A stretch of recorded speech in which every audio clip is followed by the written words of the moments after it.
Hey, what's up, everybody? DM Juggy here. We make a lot of awesome stuff at Sagaverse Studios: books, games, maps, minis. And one of the coolest minis that we've made is this Dracolisk. This guy was designed by Matthias Zastany, our in-house designer. It's a sweet model, comes with the Timeless Cavern set. And I want to show you the process on building some of these things. But for this first episode, I'm going to show you something a little ridiculous, which is an absolute gigantic one of these that I'm going to hang up in my new area in our new studio. All right, this is our Anycubic M7 Max. It's a total beast of a 3D printer. So again, here is the Dracolisk. This is a huge mini. It goes on a 3-inch base in D&D. And now let's take a look at the Great Worm version. Whoa. Yeah, that's pretty gigantic. There's my hand for scale. Let's pull it off the plate and see how it looks.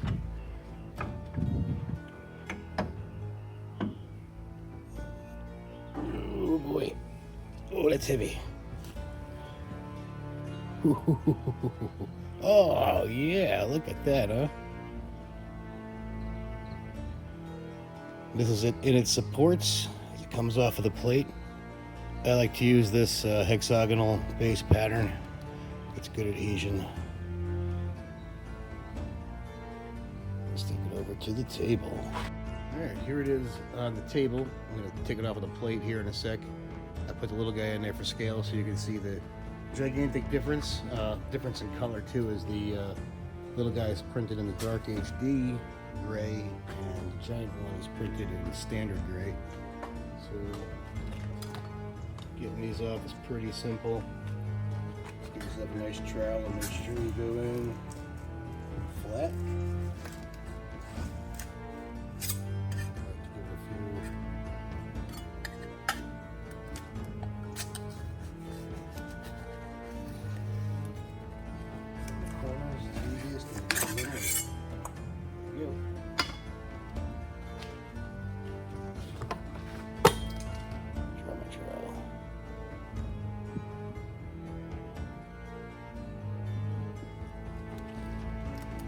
Now the fun part, fitting this into the soup.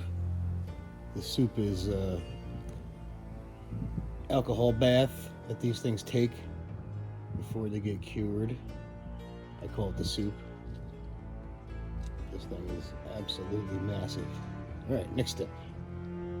All right, so what I'm going to attempt to do is pull the supports off under the wings. It looks like they're going to come off pretty easy.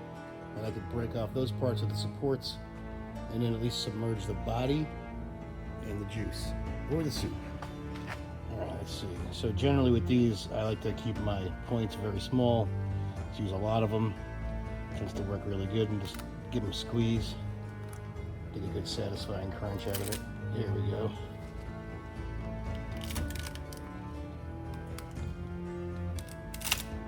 Oh yeah, there we go. Crunch. Crunch. Let's go.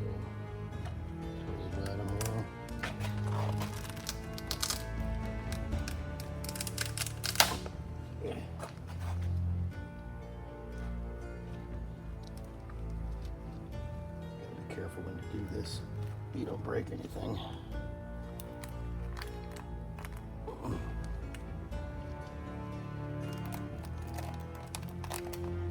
Well, the whole thing feels like it may just pop out of there, so we may just go, yeah, we may just go right for it. All right, let's do it. Let's make sure with this model the tongue can be a little tricky, so let's make sure that it's not going to get caught up in there.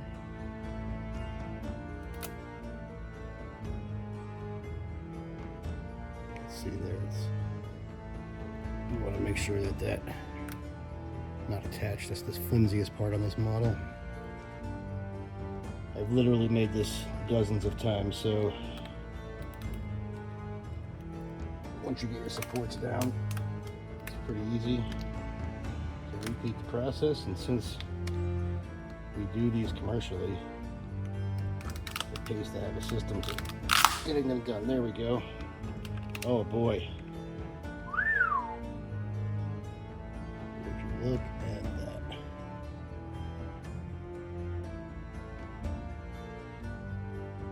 You can really see the texture of the skin.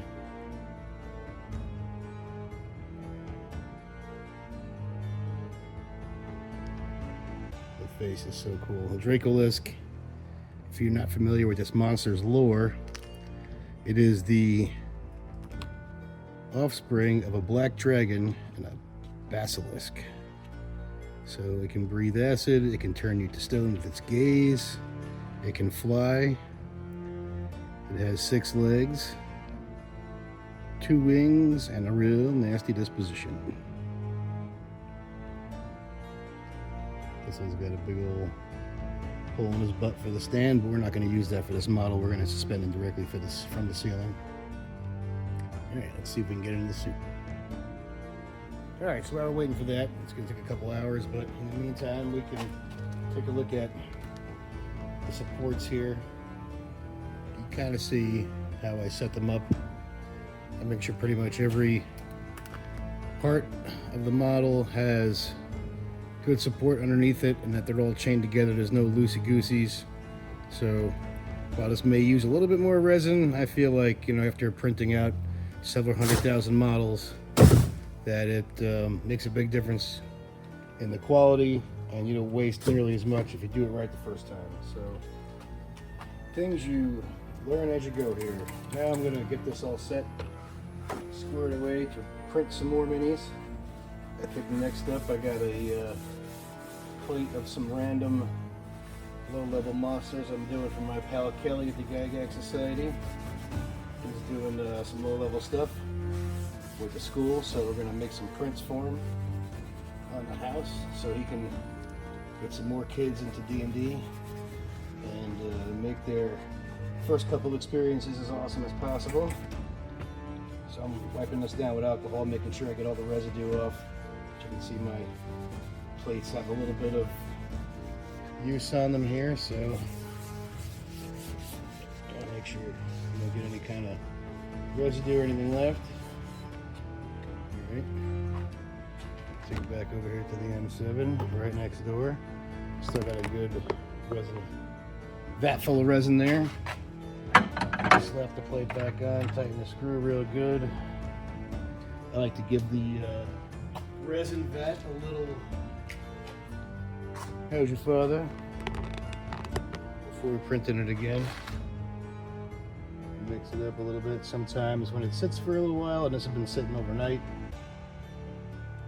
it tends to settle. Leave streaks in the bottom of the film, which can be problematic, especially if you're doing smaller minis. If you're doing a big mini, or maybe it's not a mini anymore at that point, it's much more likely to stick because there's much more surface area on the plate. Whereas with the small ones, if they don't stick in 1 or 2 little spots on the base, then your chances of failure will go up rather drastically. So, all right, that's a good mix. This is going to be a short build, so looks like that's in, that's in. We got our extra vat over here. Cool thing about the M7 is it has auto feed, so if for some reason this ever runs low, you can see there's the plate up there. If this ever runs low in the middle of a build, or the older models like our M5s over here would pretty much just you know, keep going and the model would fail and not print right. But this senses that little doohickey in the back right there comes down, and then it senses when the resin level gets low, and then it pumps more in. So it's like a fail-safe mechanism on this much more Iron Man Mark 8 version of the Anycubic series. Love this printer. It's a real beast. Mine's a little bit ugly, but I mean, it's printed probably, it's only been here since January, and it's probably got, let's see, geez, 29,000 seconds or 29,000 minutes of print time on it already. Yeah, pretty beefy. All right, I'm gonna let this thing finish up with its soup bath in the next couple hours, and then I'll come back and show you all how we cure it. All right, so this guy took some time in the soup. I had to soak him from 3 different angles to get him into the bucket, and now I can't fit him in the UV lamp either, so Luckily, I live in Florida, so I can use the sun. Detail on this guy is pretty crazy now that I can touch it and get close. The teeth.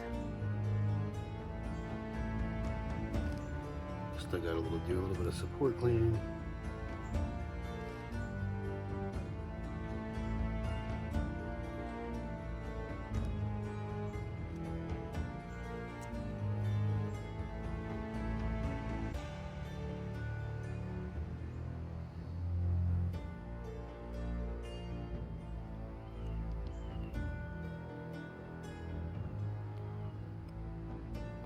Pretty sick. All right, we'll cure it and then we'll take another look at it, but it shouldn't really change much in that process. All right, the Dracolisk has cured successfully. Not that there's much risk in that, but it is now dried and ready to be handled. And this thing is magnificent. Check it out. Detail. Pretty much see every scale, patterns change on his legs. I mean, this is a really cool model. Fingernails, each arm, and that face is just nightmarish, like a black dragon, only meaner. Tongue came out good. Generally on a smaller model with this, if you're going to get a failure, it's going to be the tongue. When you're designing these things, it's all about the small parts. Learn that from experience too. You can make some really awesome looking small things, but then trying to print, you could print 100 of them and get 1 or 2 of them to print right, which is great if you're a hobbyist, but if you're trying to sell these things, you really gotta have a good system down and not work with a lot of small pieces, which is why you see like in Hero Forge, they look kind of clunky and cartoony while they're designed to be printed really efficiently. So we try to go for a little more realism. Yeah, so there it is. This is probably easily like I'd say, probably like a 14-inch wingspan. And we're gonna paint this and then we're gonna hang it up in the new studio. So I'll post this up so y'all can see the creation process, and then maybe I'll make another video when I do painting, but I'm not a good painter. This thing's gonna get like bulk painted with spray paint and maybe my airbrush and just kind of basic. It'll look okay, but that is not my style of artistry, or whatever you want to say. I'm not good at painting. I used to be, but now I have these big sausage fingers and better for doing stuff like this. So thanks for watching. Hope you enjoyed. If you want to see anything else that I make, you want to see other suggestions, or you want to get into 3D printing, let me know. Thanks again.